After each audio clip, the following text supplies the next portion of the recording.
Hello guys, আসসালামু আলাইকুম ওয়া রাহমাতুল্লাহি ওয়া বারাকাতুহু। অন্যান্য ধর্মের প্রতি রইল শুভেচ্ছা। তো আজকের আলোচনার বিষয় দেখতেই পাচ্ছ যে গণভোট 2026 সংসদ নির্বাচন। তো এটা আলোচনার বিষয়, এটা সবার জন্যই গুরুত্বপূর্ণ গণভোট। তো গণভোট কী জন্য আয়োজন করা হচ্ছে এই বিষয়ে আজকে আলোচনা করা হবে। তাহলে চলো শুরু করা যাক। গণভোট 2026 নির্বাচন। আমরা জানি শেখ হাসিনা আমাদের সময় দেশের অবস্থা খারাপ করে দিয়েছিল, সংবিধান শেষ করে দিয়েছিল, দেশের রাষ্ট্র কাঠামোর যত ব্যবস্থা ছিল সব নষ্ট হয়ে গেছিল। এরই পরিপ্রেক্ষিতে সংবিধান সংস্কার কমিশন, অন্তর্বর্তীকালীন সরকার আসে ডক্টর ইউনূসের নেতৃত্বে। ডক্টর মোহাম্মদ ইউনূসের নেতৃত্বে সরকারের যে 6টা সংস্কার কমিশন গঠিত হয়, তার মধ্যে একটি ছিল সংবিধান সংস্কার কমিশন। মানে যে কোনো একটা জিনিস, যে কোনো একটা ধর্ম চলতে গেলে, যেমন মুসলমানদের জন্য আছে কোরআন শরীফ, তারপর হিন্দুদের জন্য আছে,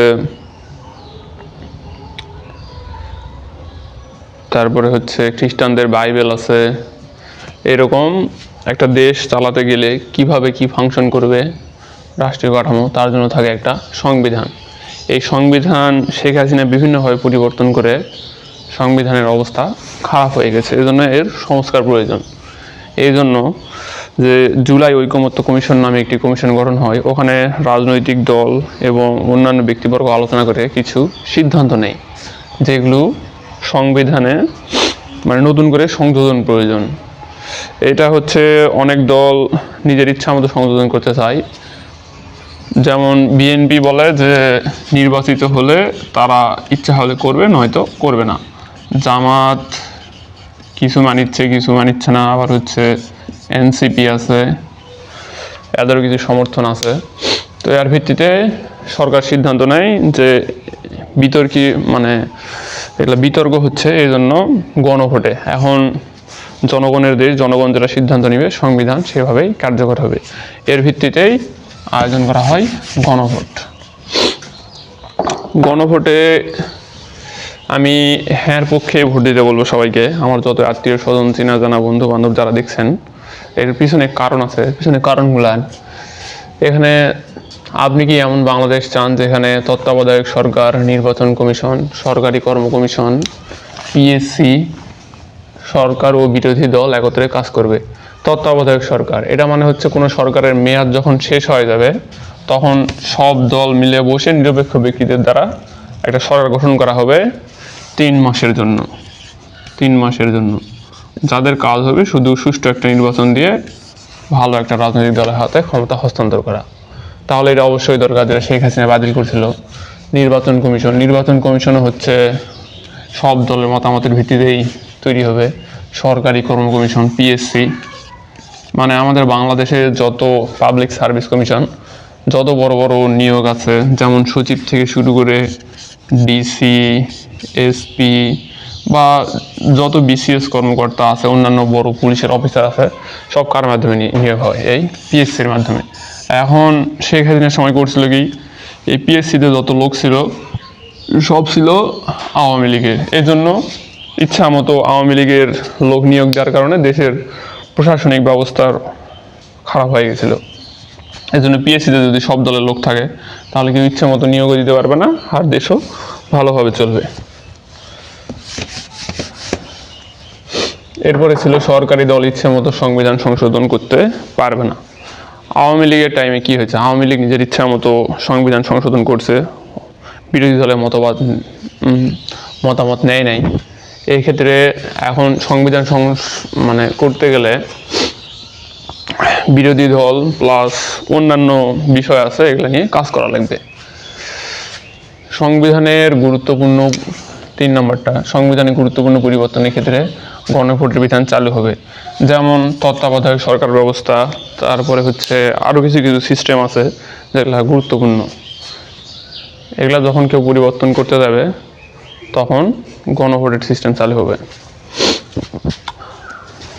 জনগণের মতামত নেওয়া লাগবে।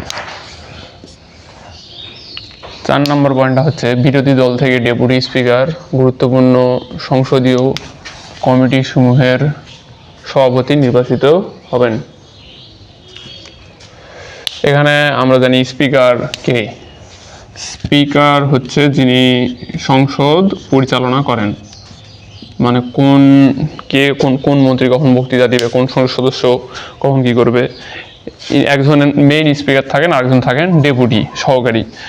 এই মেইন স্পিকার হবেন হচ্ছে সরকারি দলের, আর যে হচ্ছে ডেপুটি থাকবেন, ডেপুটি স্পিকার উনি হবেন বিরোধী দলের। তাহলে এখানে একটা ক্ষমতার মধ্যে ভারসাম্য তৈরি হবে। আবার গুরুত্বপূর্ণ সংসদীয় কমিটি সমূহের সভাপতি নির্বাচিত হবেন, মানে সংসদে অনেকগুলো কমিটি করা হয়, যেখানে সভাপতি পদে কিছু কিছু ক্ষেত্রে বিরোধী দলের নেতাকে সভাপতি করতে হবে। 5 নম্বর পয়েন্টটা আছে যে যত মেয়াদেই হোক কেউ সর্বোচ্চ 10 বছরের বেশি প্রধানমন্ত্রী থাকতে পারবেন না। বাংলাদেশে হয়েছে কি, বাংলাদেশে অনেকটা পরিবারতন্ত্র কায়েম হয়ে গেছে। যেমন 2টা পরিবার, একটা হচ্ছে শেখ পরিবার, আরেকটা হচ্ছে জিয়া পরিবার। এখন এই দুটার মধ্যেই দেশ চলাচল করে, কিন্তু আমরা তো নেপোটিজম বা পরিবারতন্ত্র থেকে বের হতে চাই। আমরা চাই এই ফ্যামিলির থেকে যদি কেউ 10 বছরের জন্য হয় কোনো এক ব্যক্তি, তাহলে 10 বছর শেষ হয়ে গেলে ও আর হতে পারবে না, মানে কোনো জীবনেই হতে পারবে না আর বাংলাদেশের প্রধানমন্ত্রী। সেটা জিয়া পরিবারের হোক, শেখ হাসিনা হোক, বা হচ্ছে জামাত হোক, এনসিপি হোক, জাসদ, অন্যান্য দল। আমরা চাই এটা কার্যকর হোক। তাহলে এর মাধ্যমে অনেক যোগ্য লোক আছে যারা মানে রাজনীতিতে আসতে পারবে। এটা প্রকৃষ্ট উদাহরণ হিসেবে বিএনপির উদাহরণটা দেওয়া যায়। বিএনপিতে মানে সারা জীবন ধরে মির্জা ফখরুল ইসলাম উনি হচ্ছে আছেন, হিসেব অনুযায়ী যদি অভিজ্ঞতা দিক দিয়ে বলা হয় তাহলে মির্জা ফখরুল হওয়ার কথা প্রধানমন্ত্রী। এখন পরিবারতন্ত্র থাকার কারণে বিএনপির মধ্যে হঠাৎ করে আসে তারেক রহমান, মানে উড়ে আসে জুড়ে বসার মতো অবস্থা হলো। এর জন্য পরিবারতন্ত্র থাকাটা ঠিক নয়। সংসদে নারী প্রতিনিধিত্ব বাড়বে পর্যায়ক্রমে, এটা মানে নারীদের এখন আমাদের সংরক্ষিত আসন আছে 50টা, এটা ধীরে ধীরে আরও বাড়ানো হবে। জামাত বলছে যে মোট সংসদ সদস্য যেগুলো 300টা থাকে, এর মধ্যে প্রতিটা দলকে ন্যূনতম 5% করে মেয়ে রাখা লাগবে, বা ধীরে ধীরে আরও বাড়বে। আশা করি অন্যান্য দলও থাকবে। যত নারী প্রতিনিধিত্ব বাড়বে ক্ষমতার মধ্যে একটা ভারসাম্য সৃষ্টি হবে, ছেলে মেয়ে সমান অধিকারও আসবে। 7 নম্বর পয়েন্টটা ছিল যে হচ্ছে ক্ষমতার ভারসাম্য প্রতিষ্ঠার জন্য পার্লামেন্টে একটি উচ্চকক্ষ গঠিত হবে। আমাদের সংবিধান এখন জাতীয় সংসদ 1 কক্ষ বিশিষ্ট, 1 কক্ষ, মানে সাপোজ এটা 1 কক্ষ, এখানে থাকে হচ্ছে 300 জন এমপি, 50 জন মহিলা সদস্য সংরক্ষিত। আর উচ্চকক্ষ হলে হবে এখান থেকে পুরা বাংলাদেশে বিএনপি বা জামাত, এনসিপি কে কত % ভোট পাচ্ছে তার উপর ভিত্তি করে এখানে হচ্ছে মানে উচ্চকক্ষে আসন পাবে। বিএনপি যদি 30% পায়, সাপোজ ধরলাম, জামাত 30%, এনসিপি 30%, অন্যান্য যদি হচ্ছে 10% পায়, তাহলে এখানে ওই বিএনপি পাবে 30টা, জামাত 30টা, এনসিপি 30টা, আবার হচ্ছে ইয়াও 30টা পাবে অন্যান্য দল। তাহলে এখানে কি যে কোনো বড় সিদ্ধান্ত নিতে গেলে উচ্চকক্ষের অনুমোদন লাগবে, বিশেষ করে সংবিধান সংশোধন আরও অন্যান্য যেগুলো জিনিস আছে, এটা হচ্ছে উচ্চকক্ষের অনুমোদন লাগবে।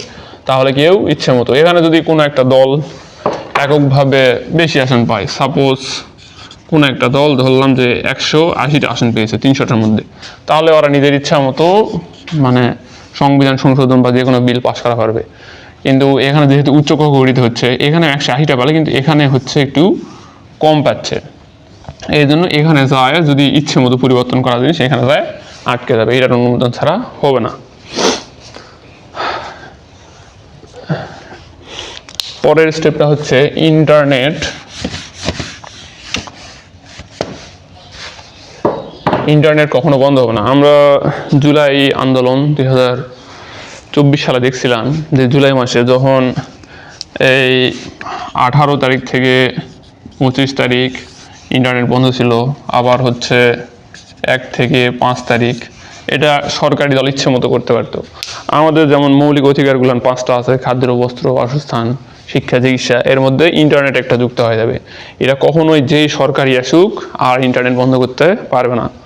এই যেমন প্রতিমন্ত্রী আওয়ামী লীগের জুনায়েদ আহমেদ পলক বলছিল যে ইন্টারনেট আমি বন্ধ করিনি, ইন্টারনেট বন্ধ হয়ে গেছে। এরকম কেউ বন্ধ করতে পারবে না। এরপরের স্টেপটা হচ্ছে দণ্ডপ্রাপ্ত অপরাধীকে রাষ্ট্রপতি ইচ্ছে মতো ক্ষমা করতে পারবে না। আমরা দেখছি আদালতে সাক্ষ্য প্রমাণের ভিত্তিতে অনেকের ফাঁসির রায় হয়েছে, রাষ্ট্রপতির কাছে যায় প্রাণ ভিক্ষা করে আর মানে ফাঁসি আর হয় না। তো এই কালচারটা বন্ধ হয়ে যাবে। যেটা প্রমাণ হয়েছে, মানে উপযুক্ত প্রমাণ দ্বারা যেটা হচ্ছে প্রমাণিত হয়েছে, সেইটা হচ্ছে আর রাষ্ট্রপতি নিজের ইচ্ছা মতো প্রাণ ভিক্ষা দেওয়া, ক্ষমা করা, এটা পারবে না। এটা হওয়া উচিত। এগুলা ছাড়াও অনেক গুরুত্বপূর্ণ জিনিস আছে যেটার জন্য জুলাই সনদে অবশ্যই অবশ্যই সবাইকে বলবো হ্যাঁ এর পক্ষে ভোট দেবেন। অবশ্যই অবশ্যই এই হ্যাঁ এর পক্ষেই ভোট দেবেন। তো 12 তারিখের ভোট স্বচ্ছ ও ন্যায্যতার ভিত্তিতে ভোট হ্যাঁ এর পক্ষে হোক। তো এই বলেই শেষ করছি, হ্যাঁ এর পক্ষে হোক ভোট। আসসালামু আলাইকুম।